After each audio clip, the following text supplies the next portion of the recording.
can't put her finger in the trigger. It won't do right. That's bullshit.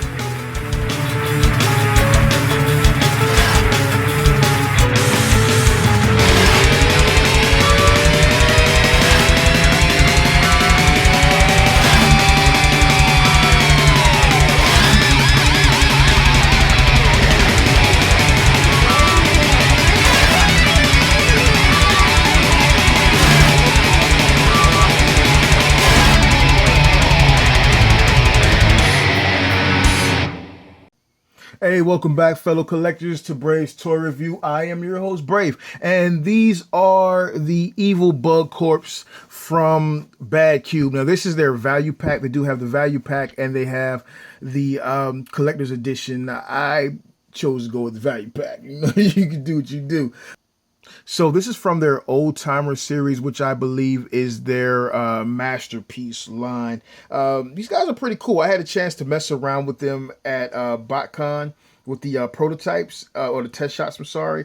And now to see the figures come about, it's pretty cool. I really like the packaging. You have a nice little drawing of the guys on the front here. You have Claymore, electronic warfare. Hypno is psychological warfare. And then Kick Butt is espionage, because he's a deep cover type of guy with those big ass wings. Obviously he's Kick Back. Claymore is shrapnel, and I can never remember this guy's name, so yeah, I don't know if it's Chinese, Cantonese, I don't know, but it's all over this motherfucker, right? So you can just take a look all over the packaging, and you can see a bunch of shit that I can't read, you can't read, do, but check it out. That warning, choking hazard, is definitely in English as well, to let you know that Badcube is made in China, so it's probably all Chinese, I guess. So yeah, you know what? I want to take a peek at this. What does that say? Product and colors may vary. Why should it vary? It should be dead on, buddy. Fans who have kids must beware. Now, I like that. This product is not suitable for children under 36 months due to small parts choking hazards. I would say it's not suitable for kids under 36 months because this is not for little kids. Well, how about that? Now, it says ages 15 and up. I don't know any 15-year-olds that's going online to buy this stuff. But if they are going online to buy this stuff, I should hope they're going to the Chosen Prime to buy this stuff. And then here you get in the corner the I guess it's the series number for this release. I don't know, they're just making these numbers up. I don't know where they're getting this shit from, but hey, that's what it is.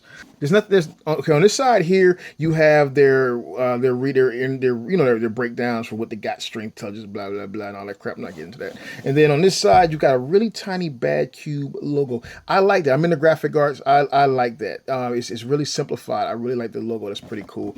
And then you have the Evil Bug Corpse value pack on the back. Badcube Robots Old Timer Series 5, 6, 7, baby. So I think 5, 6, and 7 are their actual release numbers, because you have Huffer and Backyard, whatever his name was, and then before that you had you know what? No, it's Brawny. So you had Pipes.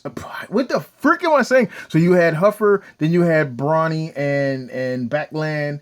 So it'll be 1, 2, 3. So who am I missing from that? I don't know. If anyone else knows, who am I missing from that? Because this is 5, 6, and 7. And that's 1, 2, and 3, 4, 5. So there's somebody missing from that equation. You know what I'm saying? I don't know who it is, but someone is missing. Okay, so it comes with this little booklet which tells you how to transform them. It's pretty decent. You got a lot of figuring out you got to do on your own. Luckily enough, these guys are nowhere as engineering intense as their Backland and Brawny were. And then they also come with these little Energon cubes, and they're cool because they can kind of stick. They got like a little sticky surface, so they kind of can stick together. That's really cool. So you can just do this with it. Energon, and you can hold it upside down like the Blizzard. When you buy a Blizzard from Dairy Queen, you hold it upside down. Except your Blizzard doesn't come out of the cup like that. A little heavy on the electrons. Kick Butt and Claymore come with replacement faces. Yeah, and now each face is different as far as the tabbing goes. So whereas one has a round peg, the other one has the slim the little slim peg there, so you have to use the face with its intended host. Altogether, the group looks great. They're not as heavy as I would have liked, and I for some reason I remember, and I could be wrong, but for some reason I remember when I played with the prototypes, the test shots, I remember them being a little bit heavier. And I've talked to my buds who were there with me and who also have gotten their hands on these, and they say, no, Brave, you're wrong. You're stupid. No, they don't say I'm stupid. They say, well, sometimes they do. But they say I'm wrong. They say that they're the same weight and they're not lighter than those. I really feel like they're not quite as heavy. Not to take away from the quality, they're definitely good quality. They don't feel quite as heavy as the ones I remember dealing with in BotCon, and certainly not as heavy as the Fans Toys one, which I'll be getting into here in a bit. So let's break these guys on down to the individuals and have a look-see, shall we? If you're looking for something that's true to that G1 feel, that G1 aesthetic, then I think these may be your set, because they are very, very, very, very, very, very reminiscent of the G1. As a matter of fact, when I first opened them up, I was like, damn, that's Series G1. Yes. Really capture that G1 feel. A fan that is really hung up on G1 and you want the G1 appeal, G1 feel, that G1 G1 feel, G1 feel, G1 feel. Okay, so when you get them out of packaging, these two pincer things are separated. Actually, put them in place. They're on balls and they fit right into these little ports here, and they just snap right in. I'm not sure if they come back out. Yeah, they come out and then they go right back in, and they're pretty solid. They're not loose, they're not too tight, they're just right. There's a lot of ball joint use on these guys. I don't have too big of an issue with it for what it is, but just when I hold them, I have no choice but to refer back to the Brawny, and just thinking about those and the way they were put together, I kind of wonder why the usage of ball joints was so intense with these guys. And I can only speculate that it has something to do with the pricing for the value pack, which makes sense, because for the price, I think it was like a 160, 180, some crap like that, 170, something like that. You get 3 bots, so it's definitely a fair deal. So you got this arm on a ball joint here, so you get up there like a that, and you get all the way around like a that with the cut here, like that you would generally see when using a ball joint and cup, so that way it's not too tight, it's not too loose. You have double articulated points here on the elbow. There you go, like that. And you have screws here, so if you should get it and it's too tight, you can loosen it, you can tighten it. Yes, the hands, you have articulation, but you have all 4 digits on a single pin there, which you can also see right there. So yeah, the wrist is not really on a swivel. Well, let's say this. You get rotation in the wrist, right? It's not so much on a swivel as a part of the transformation. So I'm pretty sure if you wanted to find a way to foobar that, you could, just for posing purposes, but it's not really there. You do get a swivel, a light ab crunch there, because this part is on a ball joint as well. They really use ball joints with these, and they're well placed ball joints, ball sockets and stuff. So it's not like you're crap, you're not going to be able to hold up the weight of the figure, which is another reason why I think the fact that the figure isn't the heaviest, it really helps out with the balance of the figure, and also helps out with these ball joints, the choice of ball joints in certain places, right? The head, these things here are really tight. The head is on a swivel, but because these things are in the way, I can't really get to it. Now you can also push it back, because it's, check it, there you go. You can push all the way back, because that's actually on a ball joint itself. So you get a swivel, you get some articulation out of it. You're not going to get a forward motion, but you can go all the way back, because you have to take the face off here. You can use a flathead screwdriver just to slip it under there and pull it out. It's kind of tight. The clearance on it is really tight, so getting it out can be a little bit of a hassle. Not so much of a problem that it would stop you from doing it if you really wanted to change the face. I did it once. I typically don't ever do it, but I did it, and it wasn't too bad. It just, I'm not doing that shit again. These guys here are on hinges, so they go up fairly easy. The plastic here in the shoulder is kind of just kind of scary, only because it's so tight there. So when you go to push it in, and maybe it's me being a little more careful than I need to be, when you go to push it in, it's like, I hope I don't break that off, because the plastic doesn't feel cheap. But at the same time, it doesn't feel like it's the most expensive plastic up in that motherfucker, right? You got some movement here in the shoulders that I did not notice at first, so that's pretty cool. I did not notice that before. So you got a little bit of flex right there, and of course this opens up here, right? He comes with his little gun, and the gun is weird. The handles are weird on these weapons. The choice for the handle was kind of strange. You have this little flat stem here. It's really flat. This whole thing is flat, and it kind of just fits into the slot on in their hands. Once it fits in there, it fits in like a champ. It's kind of awkward getting it in there though. So there you go. Well, I've been doing it a lot, so now I got it. Right. Again, you have the ball joint here, and then you have these thighs on a soft ratchet, a very soft ratchet here, with a swivel inside of there, so that's not too bad. You have a double bend here in the knee. Now you have this big blocky piece off the back of the leg, and that's necessary because most of your transformation of the body is in the legs, so it's necessary. But it's just a little bit irritating, but not so much that you're gonna be like, oh, that shit's crap. Have that here with a nice shiny finish to it. It's all black here, but it's broken up with the gray, with the silver paint here, and then you have the purple feet.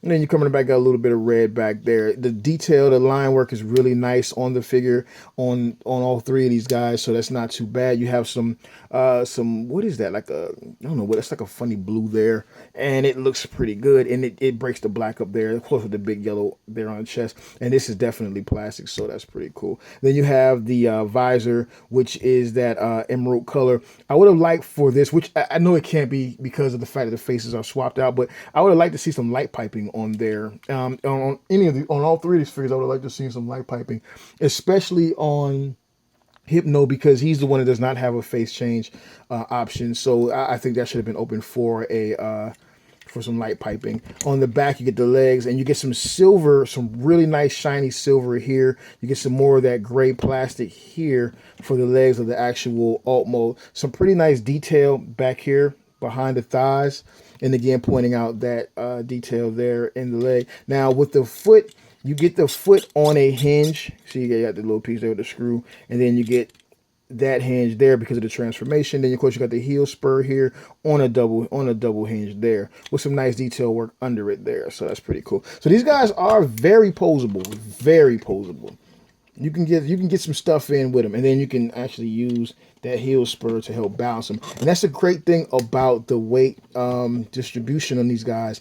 You can get them into a good variety of poses and not worry about this end or that end being too heavy, whereas they can't hold the pose. So to change the face, I can take a screwdriver, pop that head on out there, and you can see he has the round face plate port thing right there. Now his is the easiest to change out of the two, I have to say, in my opinion, because with his you can just slide that piece right back in, and it fits oh so well, oh so snuggly, and it's not a problem. For his transformation, put that head back up, take these, collapse those down, you can bring these forward, just that simple. Now these would typically be out like that. Fold those in and flip those up, and that takes care of that portion of it. For his arm pieces here, take that gun out of his hand and drop that shit. Close those fists. Now make sure those fists are facing the right direction, because it's hell to get them out. If they're not, they can get stuck. Twist this around like that and collapse that, bringing this portion out as a foot. This does not tab in, and that's kind of irritating, but it is what it is. Ooh. Okay, I hope you're ready for the magic. Okay, so check this out. Remember when I showed you earlier that these pieces right here kind of have like a little bit of flex to them, right? Let me just open it so you can take a look at this. See that center part right there? This slides out like that. When it slides out, those two portions come in, and that actually brings these two top pieces closer. The face guards come in a little bit closer, right? So now you can close that back up. See this portion here? this little flap here, open that up. You see those two pegs? Those are what hold it in place there. Right? Okay, so take this portion here and just kind of straighten it out because it's on the double hinge there, and flip that in like that. With the feet, they're on that hinge, right? So you're gonna just flip that part down and bring that part down and leave it like that. That's how you're gonna deal with that. Now with this fully extended, take the waist, twist it around like that, open that piece up, bring the leg up, and collapse it like that. Now you're gonna close this down like that. Now with both leg pieces in the up position, forming the rear of the insect, take this foot, bring it down, and just fold it up like that. Now here comes the tricky part, because these two tabs here go into those slots there, right? So you just kind of squeeze them together and click it in place. Now what I will give the directions is that they actually speak to you. Like it says, squeeze with some force. So that's how you know you gotta squeeze it with some force. Now slide this piece down on both sides, and then you bring the arm down. There's a tab hole, there's a slot right there, a tab right there. That's gonna fit. Oh, that's gonna fit right in place there. It doesn't tab the best, I will be honest with you. But once you got it, you know you got it. So you fight with that for a while, get it in place, get it down. Like there you go, you heard the snap. All right, the tab on the top of that little section there kind of fits into that little portion, into that little nozzle. And now that portion of the body is done. And that gives you your bug. So, hooby dooby. You take this weapon here, this little flat tab portion there. You see an opening under his body there. And you're just going to slide it in to place. Like that. And now your bug is in bug mode. And that's your bug. And it's pretty G1. I mean, with the few updates, it's pretty G1. I'm not a big fan of the bug mode because I can see these arms and I don't like that. I don't like seeing the arm bends there. There's something about it that kind of irritates me, but that is the mode. So what are you going to do about it? You got your pincers there. Not much movement in the foot there, but you do have the toe movement there and here. So there you go.